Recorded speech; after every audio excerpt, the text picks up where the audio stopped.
అందరికీ వినాయక చవితి శుభాకాంక్షలు. Road accident తర్వాత సాయి ధరమ్ తేజ్ తన కెరీర్లోని పెద్ద హిట్ విరూపాక్ష సాధించారు. అదే ఏడాది పవన్ కళ్యాణ్తో కలిసి చేసిన బ్రో మాత్రం ఫ్లాప్ అయింది. ఆ తర్వాత దర్శకుడు సంపత్ నందితో గంజా శంకర్ చేయాలని ప్లాన్ చేశారు. కానీ ఆ సినిమా ఆగిపోయింది.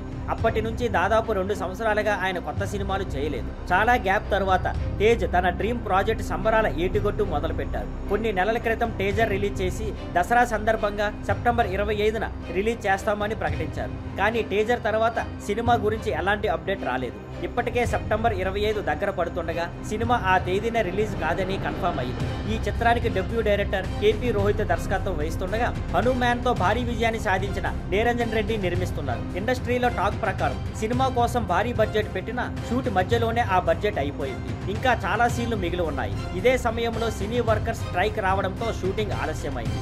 దాంతో వడ్డీలు పెరిగి బడ్జెట్ ఇబ్బందులు మరింత పెరిగాయి. ఇప్పుడు సినిమా రిలీజ్ అవ్వాలంటే భారీగా ప్రీ రిలీజ్ బిజినెస్ జరగాలి. కానీ ప్రస్తుత పరిస్థితుల్లో అది కూడా కష్టంగానే ఉంది. ఈ సమస్యల వల్ల SYG ఇంకా కొన్ని నెలలు ఆలస్యంగా థియేటర్లోకి వచ్చే అవకాశం ఉంది.